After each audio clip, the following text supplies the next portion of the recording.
Can the strongest anime characters in history beat Sung Jin Woo?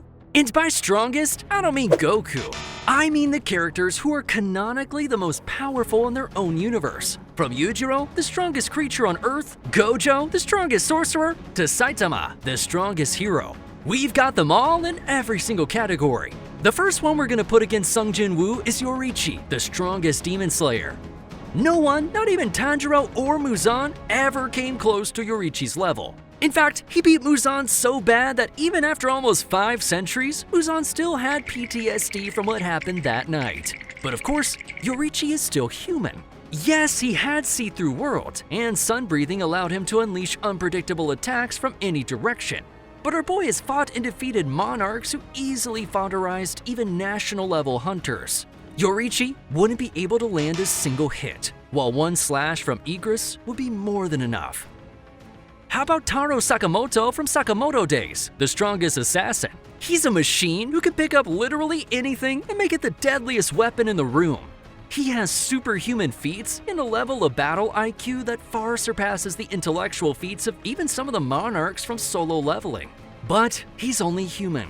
Superhuman, yeah, but so is any hunter in the Solo Leveling world.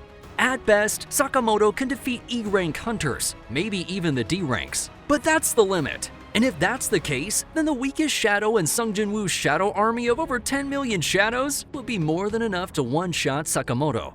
Next is Levi from Attack on Titan, humanity's strongest soldier.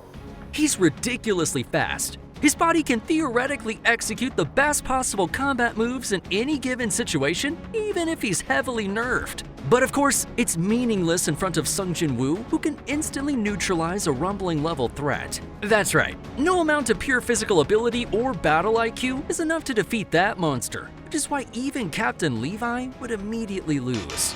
But wait, speaking of pure physical ability, how about Yujiro Hanma from Baki, the strongest creature on Earth? He's the pinnacle of physical force and human potential. The things he pulls off are so epic that even the narrator of Baki's story can't help but glaze him every time he's on screen. Just to give you an idea of what I'm talking about, the day Yujiro Hanma was born, all the world leaders at that time decided in secret to arm themselves with nuclear weapons. Now, of course, Yujiro is still human and therefore no match for Jin Woo. It's already been subtly implied that a nuclear bomb can potentially kill Yujiro. So, considering how Jin Woo has the Dragon King's breath of destruction that basically works like Hakai from Dragon Ball, it's likely that he can erase Yujiro Hanma from existence. Moving on, we got Mob from Mob Psycho 100, the strongest Esper. He can lift buildings, rip apart entire cities, and manipulate energy on a massive scale. And of course, when he loses emotional control, his powers spike to an abnormal level. We know that Mob isn't invincible unlike Saitama, so let's just say that Sung Jin Woo can just hold Mob in place using Ruler's authority and take him out. Coming up is Alucard from Hellsing, the strongest vampire. He's often called unkillable, for good reason. He has a near infinite number of souls stored inside him and can regenerate from anything. He fights using shadows, illusions, and sheer psychological terror. But unlike him, Jin Woo's immortality isn't tied to a soul bank. He exists outside the cycle of life and death, regenerates instantly even from fatal damage without using stored lives or energy. His shadow soldiers number at least 10 million, and most of his shadows are stronger than any human or vampire Alucard has ever encountered. He would simply make Alucard his shadow soldier. Join the fam. Next is fan fave Gojo from Jujutsu Kaisen, the strongest sorcerer of today. Unlike Sukuna, Gojo has infinity, which makes him almost untouchable. It doesn't matter how strong you are, because if you try to attack him, you're stopped by an infinite space between you and his body. Though one could argue that Jin Woo has Ruler's authority, which could restrain Gojo from a distance without needing to actually touch him. Now, let's say Gojo uses Unlimited Void. If Jin Woo was a normal person, it'd instantly fry his brain, but he is immortal, and he also has the blessing of the God of Death, which makes him immune to all status effects. But even if it worked for a moment, Jin Woo can just shadow exchange and swap places with any of his shadow soldiers outside the domain or simply teleport outside. He'll escape and destroy the domain from the outside, like how Sukuna destroyed Unlimited Void using his barrierless domain. He also has Monarch's Vision, which is better than Six Eyes. So it doesn't matter if Ruler's authority works or not, it's always going to be a matter of time before he and his shadows figure out how to bypass infinity. Alright, after Gojo, we have Kaido from One Piece, world's strongest creature.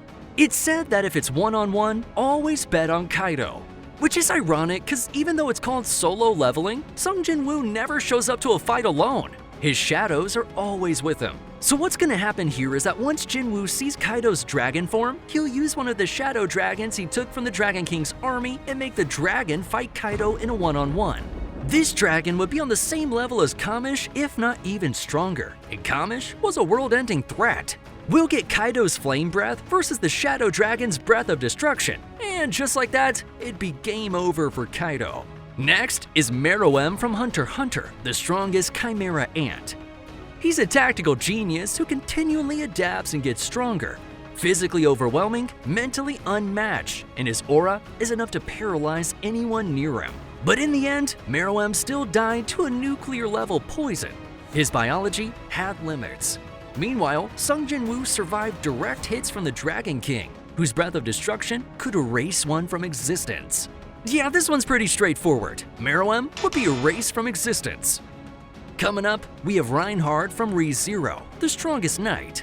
And the thing about him is that we're told over and over again that the source of all mana, the world itself, has his back. He has a stupid number of divine protections, which are basically blessings that grant him every kind of advantage you could possibly think of. He can't be poisoned, he can't miss, and he can't be hit unless you somehow bypass the laws of conscious intent. Even if you somehow manage to kill him, he can come back to life automatically with the blessing of the Phoenix. No cap. Plus, it's said that if he ever needs a new blessing, he'd get it right away. Guys, that's not a headcanon. That's canon. So that's where Jin Woo hits a wall. He's fought threats far greater than anything Reinhard would ever face, but his opponent can't lose. Even if Jin Woo uses Ruler's authority to crush Reinhard from a distance, it won't work. Reinhard will either be immune to that type of attack outright or gain a blessing that cancels it. So if Jin Woo tries to swarm him with the shadows who keep killing him, Reinhard would continue to revive until he gains a blessing that makes him immune to shadow soldiers. This isn't a question of who's stronger in a direct clash. Reinhard just can't be beaten.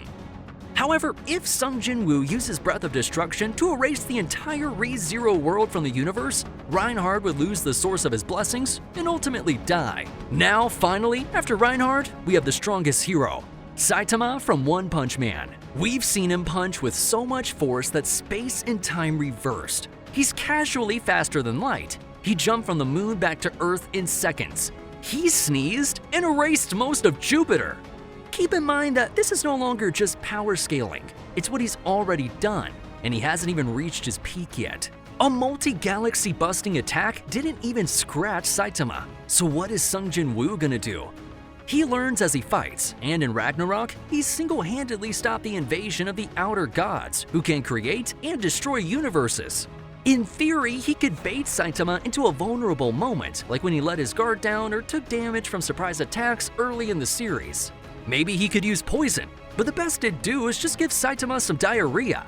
Maybe he can erase Saitama from existence using the Breath of Destruction. But considering how Saitama can just grab hyperspace, it's obvious that Saitama would just slap it away.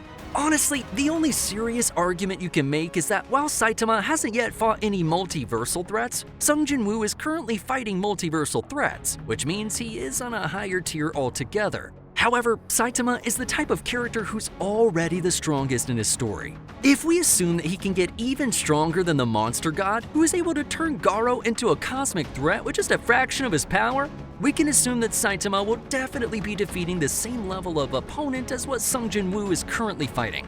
In the end, this is the Reinhard situation, but worse. At least Sung Jin Woo can kill Reinhard by destroying the Re:Zero world, but in Saitama's case, the only thing that worked is Saitama dying of old age, because unlike Jin Woo, who has become death itself, Saitama is still a human. And this is pretty ironic, because death from old age is still death, and Sung Jin Woo is death itself. So what do you think? Check out Sung Jin Woo versus the Jujutsu Kaisen and One Piece versus here.